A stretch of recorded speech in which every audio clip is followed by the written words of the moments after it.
नमस्कार मित्रांनो, अभ्यासवाणी या चॅनलवर तुमचं स्वागत आहे.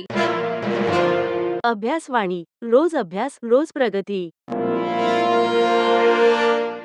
स्पर्धा परीक्षेमधला एक अत्यंत महत्त्वाचा टप्पा म्हणजे स्थानिक स्वराज्य संस्था आणि याच संस्थेचा पाया आहे ग्रामपंचायत. आजच्या लेक्चरमध्ये आपण ह्याच ग्रामपंचायतीचा संपूर्ण प्रवास पाहणार आहोत. म्हणजे अगदी तिच्या स्थापनेपासून ते तिच्या रोजच्या कामकाजापर्यंत प्रत्येक पैलू आपण परीक्षेच्या दृष्टीने समजून घेऊया. आणि आपली आजची ही चर्चा पूर्णपणे दोन मजबूत स्तंभांवर उभी असेल. स्तंभ म्हणजे महाराष्ट्र ग्रामपंचायत अधिनियम 1958 आणि दुसरा म्हणजे भारतीय राज्यघटनेतील 73वी घटना दुरुस्ती.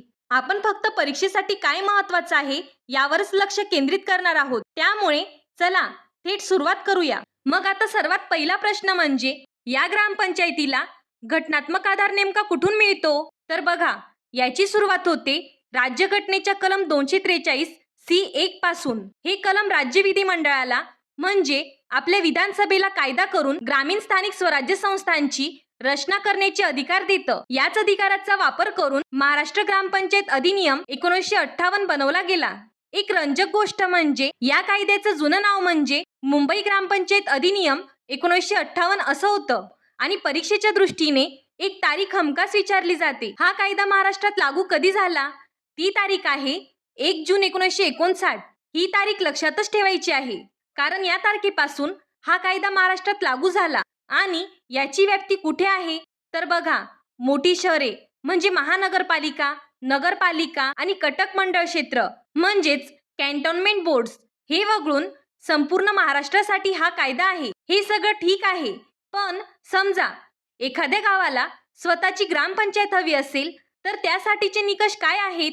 यासाठी आपल्याला कायद्याचं कलम 5 पाहावं लागेल. यात 3 मुख्य निकष आहेत. पहिला, ते गाव महाराष्ट्र जमीन महसूल अधिनियम 1966 नुसार एक स्वतंत्र महसुली गाव म्हणून घोषित असायला हवं. आणि दुसरा निकष आहे लोकसंख्येचा. सर्वसाधारण भागासाठी किमान 2000 लोकसंख्या आवश्यक आहे.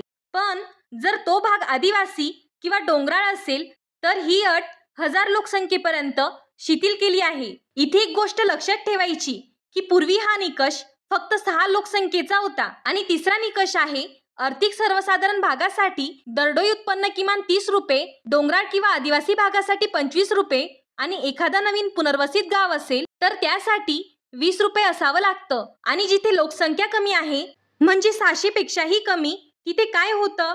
तिथे गट ग्रामपंचायत स्थापन केली जाते. म्हणजे 2 किंवा अधिक छोटी गाव मिळून एक सामाजिक ग्रामपंचायत बनते. आणि या सगळ्यातला कळीचा मुद्दा म्हणजे नवीन ग्रामपंचायत स्थापन करण्याचा अंतिम अधिकार विभागीय आयुक्तांना म्हणजे डिव्हिजनल कमिशनर यांना असतो. हा प्रश्न थेट परीक्षेमध्ये विचारला जातो. तर बघा, ग्रामपंचायत स्थापन झाली, आता तिच्या रचनेकडे वळूया. यात किती सदस्य असतात? हा आकडा कसा ठरतो? तर बघा, हा आकडा पूर्णपणे गावाच्या लोकसंख्येवर अवलंबून असतो. कलम 10 नुसार सदस्य संख्या कमीत कमी 7 आणि जास्तीत जास्त 17 असते. याचे काही टप्पे आहेत जे परीक्षेसाठी महत्वाचे आहेत. उदाहरणार्थ, 1500 पर्यंत लोकसंख्या असेल तर 7 सदस्य, 1501 ते 3000 साठी 9, 3001 ते 4500 साठी 11 आणि असं करत करत 7501 पेक्षा जास्त लोकसंख्या असेल तर कमाल 17 सदस्य असतात. आता तुम्हाला प्रश्न पडला असेल, या सदस्यांची निवड कशी होते?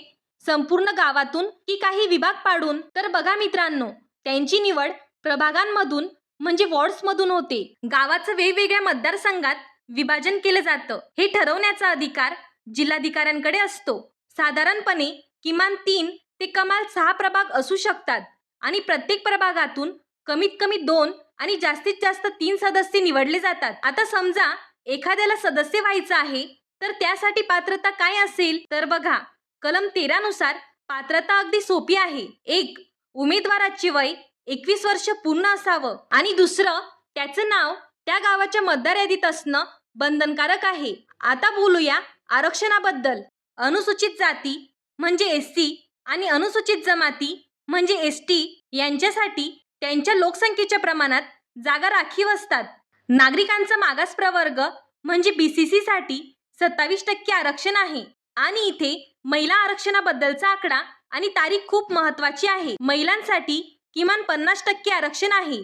ही एक क्रांतिकारी तरतूद आहे जी महाराष्ट्रात 21 एप्रिल 2011 पासून लागू झाली. याशिवाय पेसा म्हणजे PESA या कायद्याअंतर्गत येणाऱ्या आदिवासी क्षेत्रांमध्ये एक विशेष तरतूद आहे. तिथे अनुसूचित जमातीसाठी म्हणजे ST साठी तब्बल 50% जागा राखीव असतात, जेणेकरून तिथल्या स्थानिक लोकांना प्रशासनात योग्य प्रतिनिधित्व मिळावे आणि या निवडून आलेल्या ग्रामपंचायतीचा कार्यकाळ पहिल्या सभेच्या दिनांकापासून मोजला जातो आणि तो 5 वर्षांचा असतो.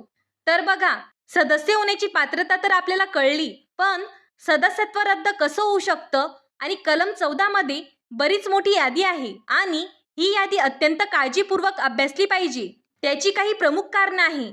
पहिलं, निवडणूक खर्चाचा हिशोब 30 दिवसाच्या आत सादर न केल्यास तो सदस्य पुढची 5 वर्ष अपात्र ठरतो. दुसरं, अस्पृश्यता निवारण कायदा किंवा दारूबंदी कायद्याअंतर्गत शिक्षा झाली असेल तरी 5 वर्ष अपात्रता येते.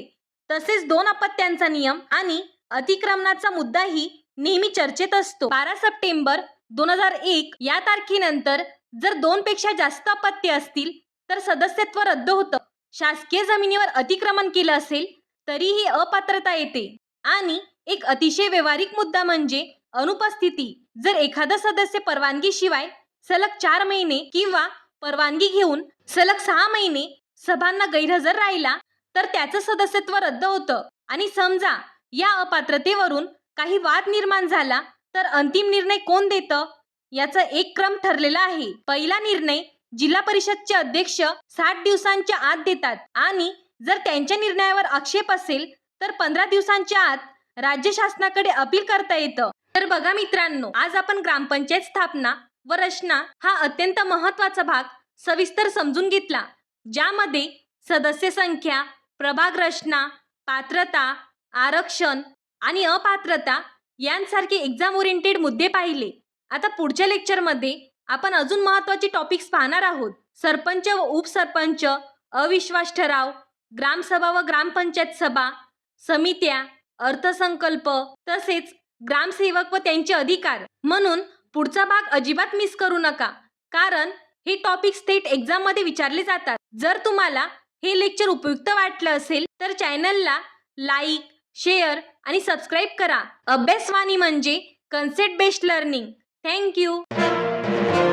अभ्यासवाणी. रोज अभ्यास, रोज प्रगती.